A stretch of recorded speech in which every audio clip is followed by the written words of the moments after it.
Fan Ramen. Who's hungry? Welcome to Fan Ramen, The official podcast of Black Ramen. We're a band who writes epic music for film and games. And we're here to read your fan fiction. I'm Lindy. Konnichiwa! I'm Ralph Wasabi. Behind the board is our spicy sound guy. And Burning Boss. The Smokin' Strudel, Kevin. Itadakimasu!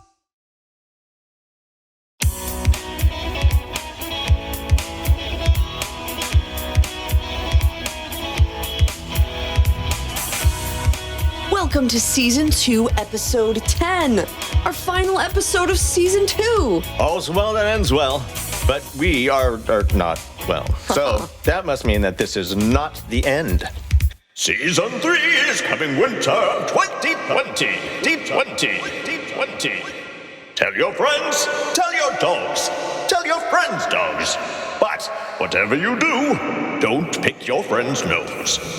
Submit your fanfic now and we'll consider you for Season 3. Woo! Use the form on our website, www.fanramen.com. or email a link to your fic to fanramenpodcast@gmail.com. Thank you everyone who has supported us and everyone who has submitted fan fiction to us. We appreciate your creativity and all of your hard work.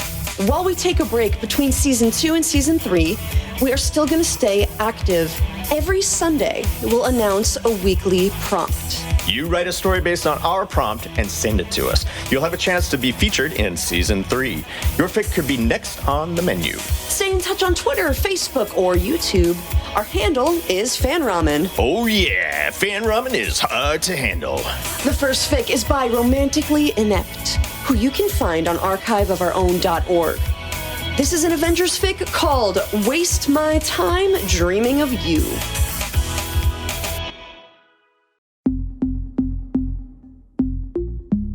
Peter's putting himself through college, working as a barista by day and Spider-Man by night. And Tony just wants his brain. Well, more than his brain. But it's a good place to start.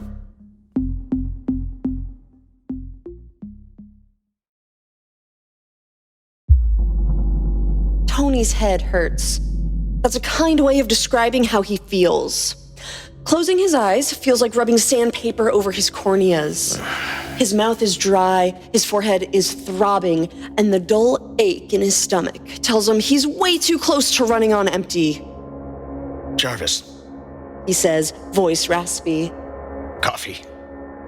Might I suggest something with more nutritional value, sir? Tony drops his head into his hands, wincing as soon as he does it. His fingers are covered in grease and oil, and now his face is too. Lovely. Coffee. He repeats. He thinks he hears Jarvis sigh, but he's not sure. The AI has resisted every one of Tony's attempts to control his sass, and at this point, Tony has pretty much given up.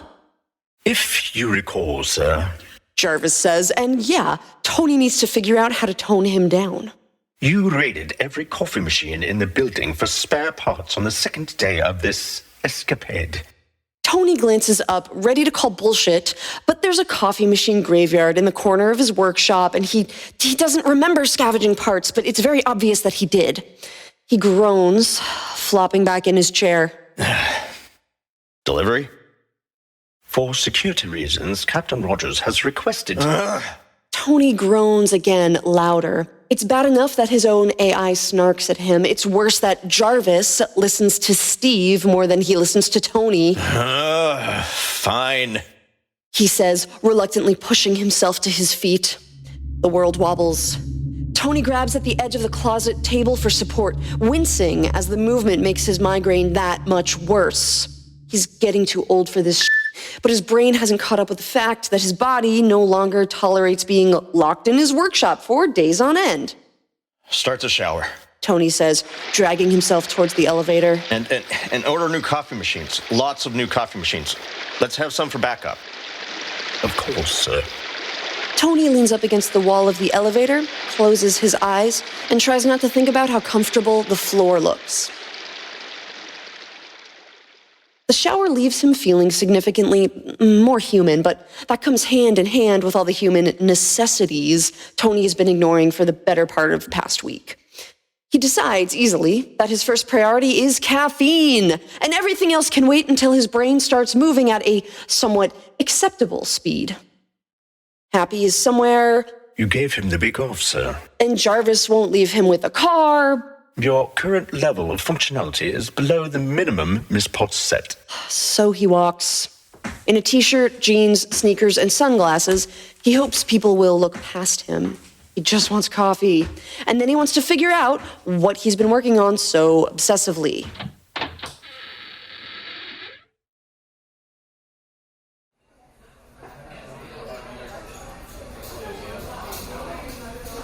He makes it to the coffee shop down the street without incident.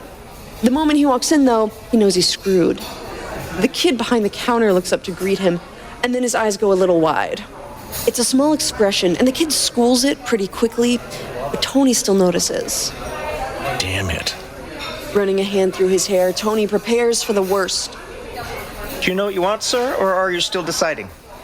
The kid's voice is surprisingly even, and it's Sir instead of Mr. Stark, and Tony feels stupidly grateful, even if the kid is still looking at him with a knowing grin. He can deal with one starstruck barista. He steps up to the counter and doesn't take off his sunglasses. Black coffee, medium roast, no room. 3 sugars.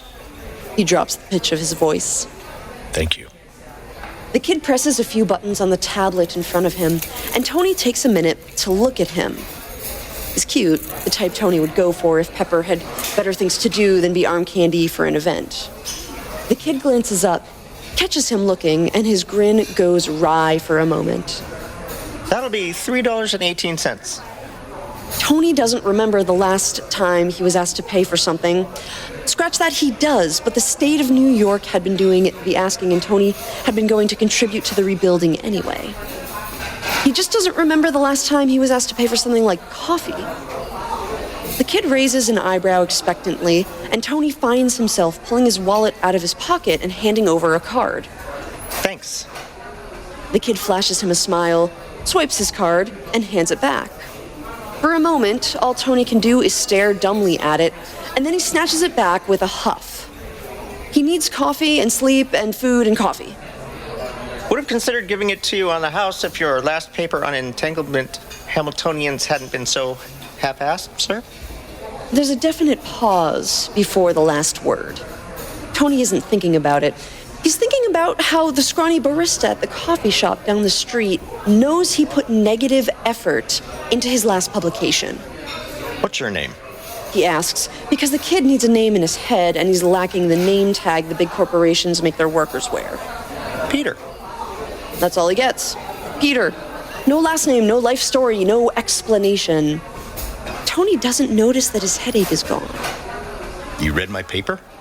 The kid, Peter, nods, grabs an empty cup and starts willing it with coffee.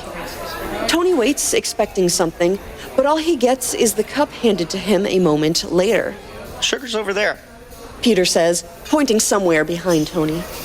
Sign? That, at least, is familiar. Tony gives autographs. It's nice and disappointing at the same time. But when he looks down, Peter is pushing a receipt towards him. A receipt for a coffee that he bought. Tony blinks at it and then picks up a pen and scribbles his name. But he doesn't push the receipt back. Instead, under his signature, he writes his phone number. His personal one. The one that Pepper and Rhodey and Steve have. That better not end up online. He says. Call me if you ever want to discuss entanglement or anything. He pulls a few bills out of his wallet and drops them in the tip jar. They're hundreds, and Peter looks up at him questioningly. Tony takes a sip of his coffee, burns his lip, and makes a face at how bitter it is. Right, sugar. Call me. He says again, and he turns and gets his sugar and leaves.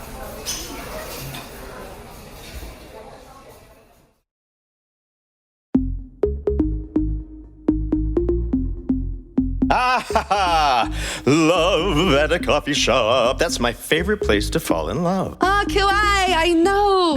Coffee just makes love so much better. Well, the next fic is also a tale of heroes falling in love.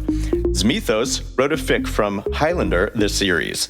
You can find this fic on archiveofourown.org. Make sure to support your fellow writers and give this story a kudos and a follow.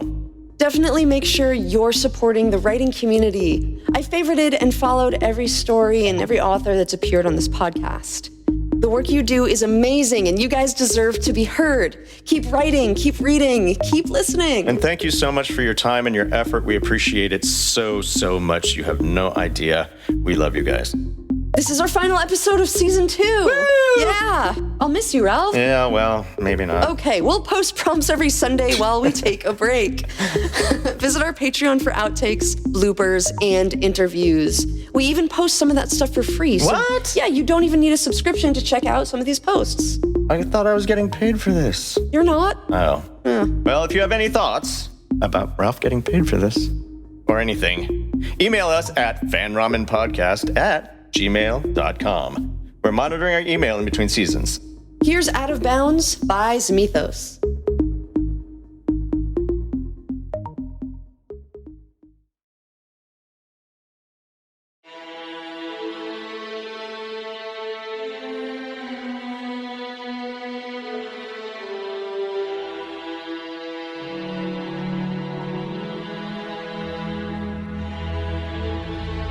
Zmethos, I need to ask you a personal question. Zmethos sighed and rested more fully against the counter in Duncan's barge, clutching the beer bottle a little more tightly. Questions that began with such a preface were often best left unasked, or at least unanswered. McLeod, He warned. you have the right to remain silent, Duncan assured him. but it would be a great help to me if you'd tell me something. At this point, the Scot was not looking at his friend in the eye, which Zmethos took as a bad sign. What? Zmethos asked, his tone as short and sharp as the point he hoped McLeod would come to. Duncan sucked in a deep breath, and when the words exited his throat in a tumbled rush, Have you ever been in love with another man? Run that by me again, McLeod. Not sure I heard you right. Just answer the question. Zmethos' frown deepened. Why should I? What about Kronos? Duncan asked. Or Caspian? Zmethos had the feeling of something he'd had control of starting to slip. What? Look, I'm trying to figure this out. Said Duncan, now using his diplomatic voice. Zmethos stood. Figure what out? My love life?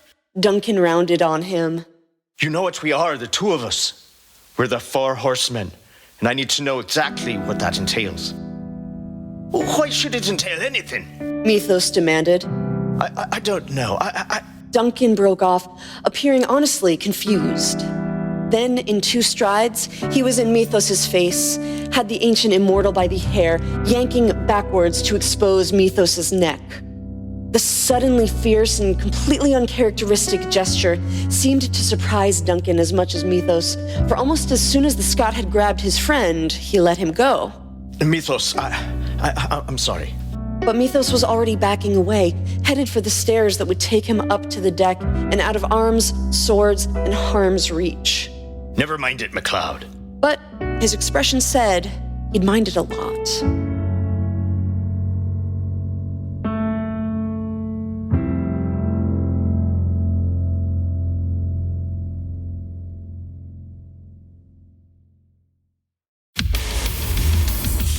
Aww. There's so much love in the air. Thanks for listening to our podcast. We have hella fun making these episodes. Hella. I hope we inspire you to keep writing. I hope we inspired them to keep eating. Yum ramen. Y'all are doofy. Even me? Even you. Aw. Oh. This is Lindy. This is Ralph. And we'll see you the next time you're hungry.